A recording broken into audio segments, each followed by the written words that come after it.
Over the course of gaming history, many genres have seen their champions rise and fall. For every Mario in the 80s, there's a Sonic in the 90s.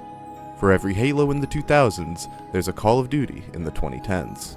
It's the circle of life that sees titans replace each other as companies constantly try to one-up one another. But in the hero shooter genre, there was a champion who had yet to be taken down. After the meteoric rise of Overwatch following its release in 2016, many games had tried and failed to take its place.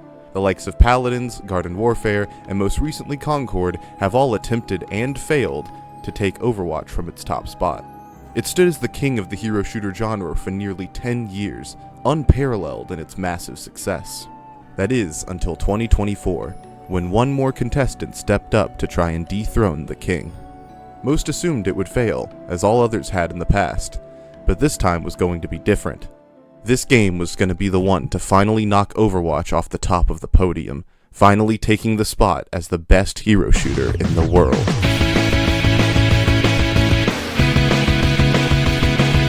Marvel Rivals was released on December 6, 2024, and received favorable reception from both players and critics. It's a game that found its footing incredibly quickly. Whereas most games in its genre release with minimal content, a tiny roster, or a lack of overall polish, Marvel Rivals didn't majorly suffer from any of these factors. It's a game that clearly had a lot of time and passion put into ensuring that its launch went as smoothly as possible. This immediate commercial success brought with it a fair share of criticism, with many people drawing comparisons to Overwatch, the most successful hero shooter ever made. The game launched with a sizable roster of 33 characters, with many of them having moves or gimmicks that directly paralleled the characters in Overwatch. Star-Lord, for instance, had a teleportation-based movement ability very similar to that of Tracer, both in its utility and its appearance. For many Overwatch players, it was easy to make fun of Rivals as just a clone with a Marvel coat of paint. Speaking from my own experience, I initially wrote off Rivals in the same way. I had put hundreds of total hours into Overwatch over the past few years, and I couldn't see myself enjoying another game in the same genre, especially when I expected it to be slop, attempting to mimic a gameplay style done much better elsewhere. That was my expectation, anyways. When I was finally convinced to try it, however, I didn't find a copycat shamelessly replicating the success of Overwatch for a quick buck. I didn't find a ripoff, I found an improvement.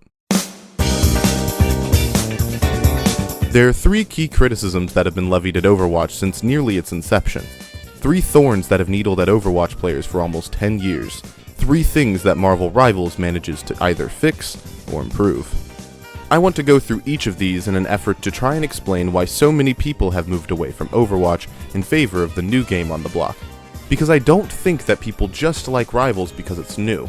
I think its game design and art direction are the real culprits for why it struck a chord with so many people. First of all, let's start with the Overwatch faced a large amount of criticism for the way Blizzard designs their characters, with the quality of each hero being wildly inconsistent when it comes to their set of abilities and skills. This inconsistency results in players finding various characters incredibly unfun to play as, or worse, to play against. For instance, when Mauga was released, players absolutely despised his design. He had such an absurdly large health pool that battles often devolved into one team attempting to take down the Mauga, while the other team constantly pocketed them and kept them alive. One might say that this was a balancing issue, not an issue with Mauga's core design, but therein lies the problem. Blizzard will design characters around really cool ideas, but then forego developing the idea in favor of releasing them immediately and slowly tuning them into a more palatable state as patches get released. This is Blizzard's constant philosophy when it comes to designing new characters for Overwatch. Release now, and patch later. I want to stress that this philosophy isn't just a problem for the competitive players who take Overwatch super seriously. It affects everybody. Here it is. Oh shit. 2 hours later.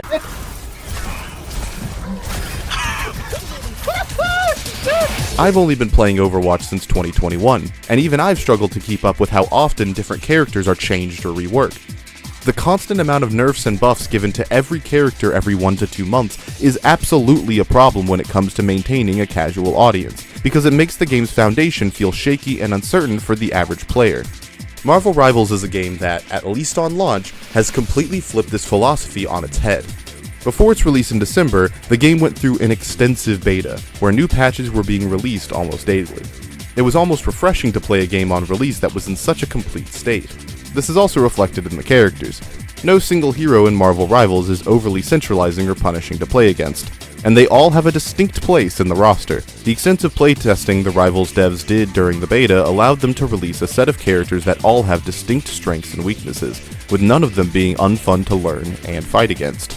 There are specific abilities that are somewhat annoying to handle, such as Jeff's ultimate attack or Iron Fist's lethal close-range damage, but these annoying strengths both have their respective weaknesses that can be exploited to gain the upper hand against them. Furthermore, matches in Overwatch are often defined by counterpicking. If there's a Genji on the team, you auto-lock Mei, Winston, or Moira, and now they have to avoid you from the rest of the match, or switch. Now, matchups are a natural part of creating a game with multiple characters, so I'm not saying that the mere existence of counterpicking is the problem. However, the implementation of it is so absolute that it kind of flies in the face of actually learning a single character for a prolonged period of time. It sucks to want to play a certain hero that you really like, only to get rolled by a team that has a team comp that specifically counters you and prevents you from having any significant impact on the game. In Rivals, the weaknesses of characters are often able to be exploited by everyone, not just specific characters. This means, much like games like Super Smash Bros. Or TF2, anyone can play pretty much any character and still have a significant impact on the game. This makes the game much more fun for both casual players who just want to learn a character and have fun, and competitive players who want to sweat the game and try their hardest to win.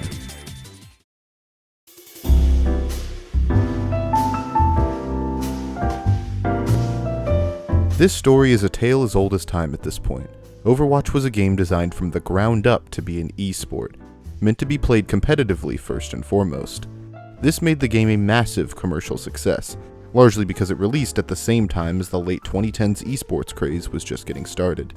However, in the long run, it made Overwatch an agonizing game to play for most people.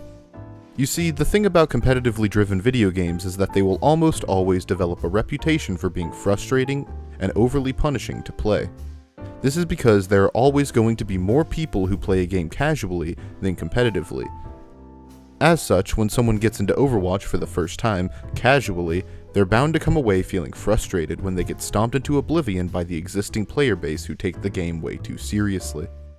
When Blizzard chose to design Overwatch for competitive players, they indirectly chose to make the game worse for everyone else. While this was fine for the short-term success of Overwatch, it didn't really help in the long run. It's understandable, of course. Designing a game to be both fun casually and competitively is certainly no easy task. Many of the best games ever made were intentionally designed to be fun casually first and foremost, while having enough mechanical depth to also be enjoyed competitively as well. But just because it's hard, doesn't mean it's impossible.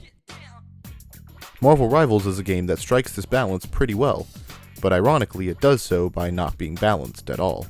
I don't think it's a hot take to say that Rivals is a very unbalanced game.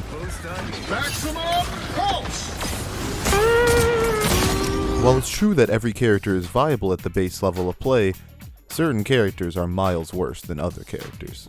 The game can also be incredibly volatile, as a single player can pull off a good enough play on their own to essentially carry their team into victory over a push or a choke point. All this to say, Marvel Rivals is not balanced, but that doesn't mean that the game isn't well designed. Much like Super Smash Bros. Ultimate, Marvel Rivals is an unbalanced game that maintains satisfying game design by rewarding everyone for clever use of their abilities. For instance, Mantis is a character that can absolutely get kills with her basic attacks, and does a significant amount of damage from mid to long range. However, that's a trait shared by most of the characters in the game, so her abilities are what really set her apart. Each of them are geared toward providing her team buffs and healing, which allow her to be something of a mobile beacon, constantly helping her team in a role akin to that of the TF2 soldiers' banners. This kind of design allows for each character to be viable at the base casual level of play, which makes the game feel a lot more fun than Overwatch.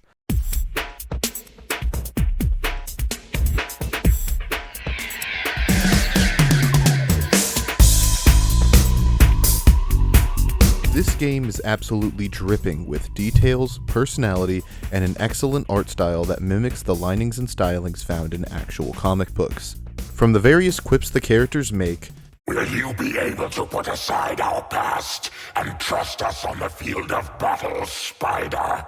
I couldn't even trust you to write an accurate news story, Eddie. What's changed? To the small bits of onomatopoeia text thrown around, to the comic book style stories attached to each and every map, this game does an excellent job at contextualizing every aspect of its gameplay within the comic book world.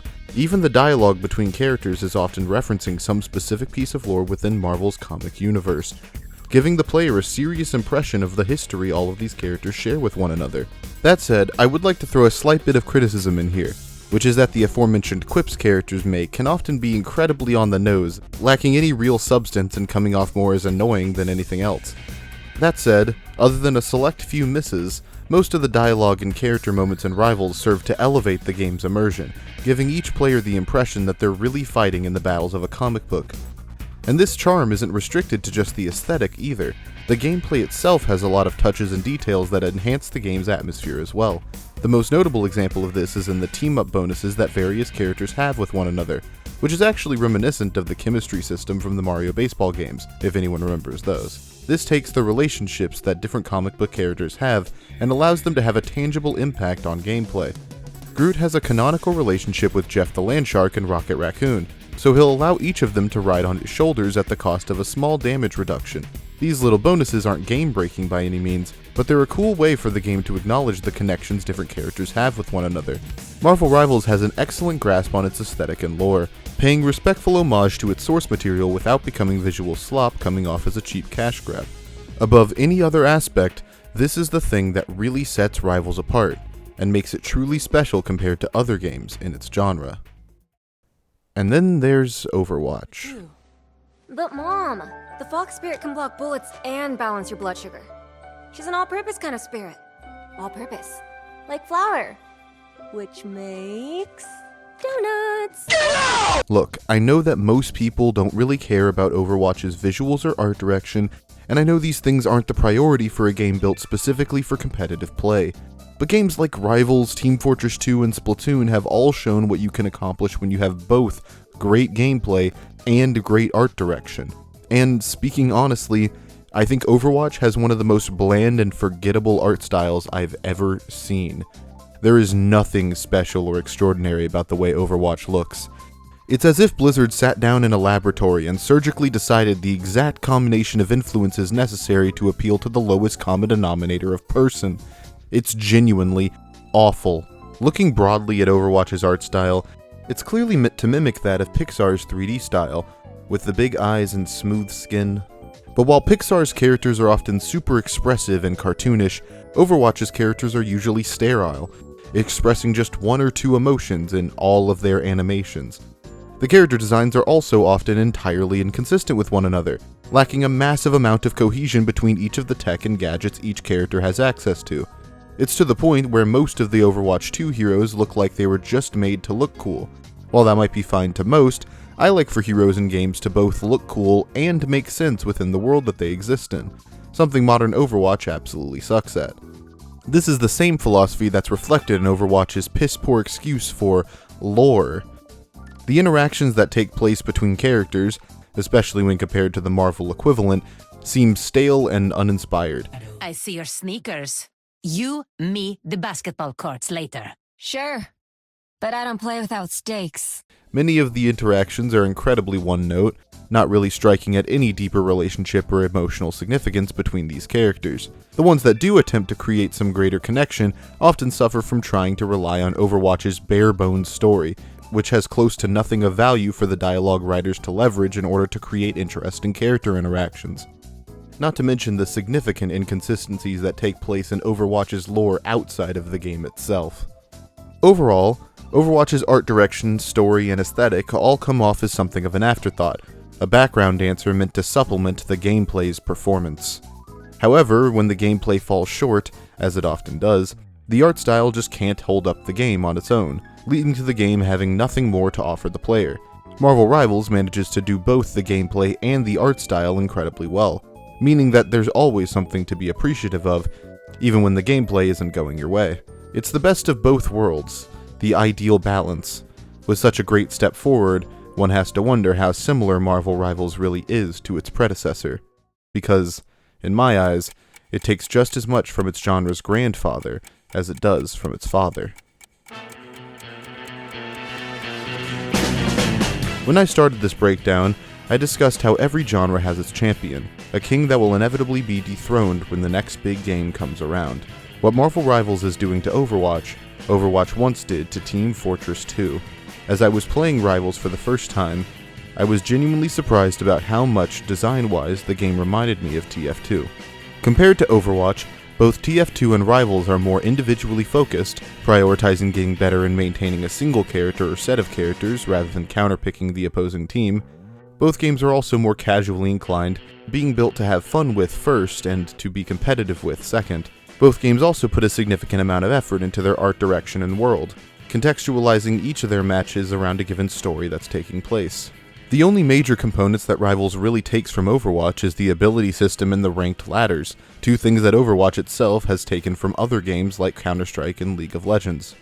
But when we get down to the philosophy behind Marvel Rivals, especially in its game design and its art style, I think the game is much closer to Team Fortress 2 than it ever is to Overwatch. This video isn't to say that Marvel Rivals doesn't have its issues. It's certainly not a perfect game.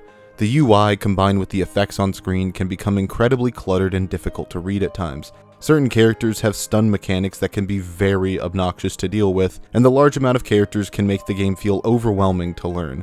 Some people have also shown worry regarding the game's future, as the developers could potentially put so much content in the game that it becomes bloated beyond enjoyment. However, I'm much more interested in appreciating what the game is now, rather than dreading the monstrosity it could become in the future. And currently, I think Marvel Rivals is an excellent game, and one certainly worth the time of anyone who enjoys the hero shooter genre.